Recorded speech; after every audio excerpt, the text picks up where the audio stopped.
को छोड़कर मनुष्य सब कुछ खा सकता है। क्या आप घास को भोजन के रूप में खाने की कल्पना कर सकते हैं? लेकिन अधिकांश जंतुओं को घास खाने से पोषण मिलता है। ये कैसे संभव है? आइए इस वीडियो में जानें। यहाँ हम इन जानवरों के पाचन तंत्र के बारे में जानेंगे, जैसे कि मवेशी, भेड़, बकरी, ऊंट और हिरण जो घास पर भरण करते हैं। क्या आपने गाय को घास खाते हुए देखा है? गाय घास को पहली बार निगलने से पहले उसे कुछ देर के लिए ही चबाती है।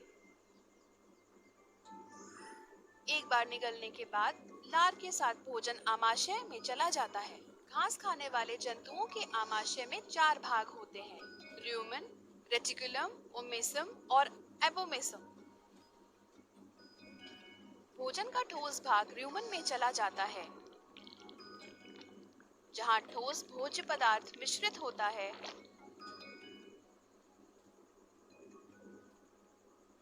और र्यूमेन में मौजूद जीवाणु द्वारा उत्पादित एंजाइमों द्वारा आंशिक रूप से टूट जाता है। र्यूमेन आमाशय का सबसे बड़ा भाग है, जहां सेल्यूलोज का पाचन होता है।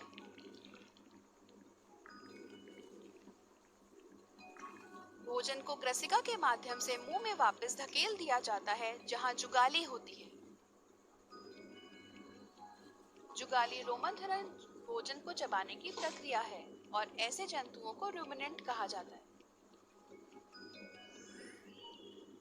भोजन का यह गेंदनुमा पुंज फिर से चबाने के लिए मुख में वापस लाया जाता है।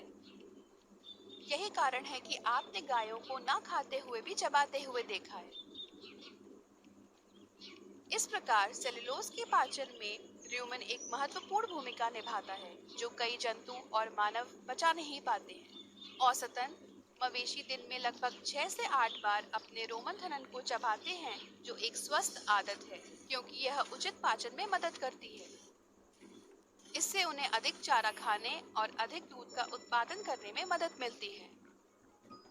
फिर से चबाया हुआ रोमन्थन आगे के पाचन के लिए वापस आमाशय में भेज दिया जाता है।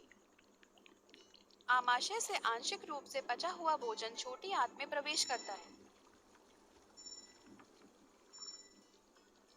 यहाँ स्टार्च और शर्करा को साधारण शर्करा और ग्लूकोज में तोड़ दिया जाता है।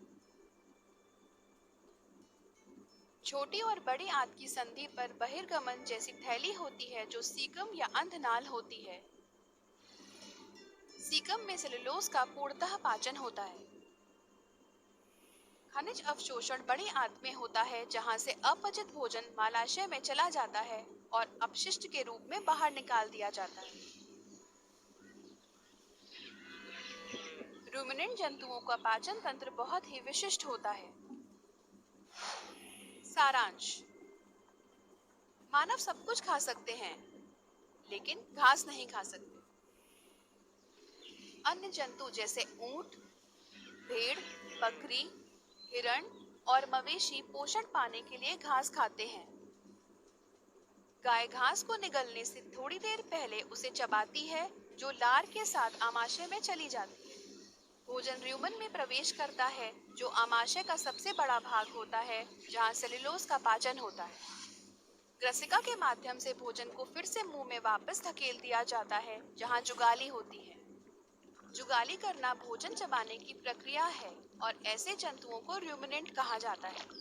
भोजन का वह गेंदनुमा पुंज जिसे फिर से चबाने के लिए मुंह में वापस लाया जाता है, रोमन्थन कहलाता है।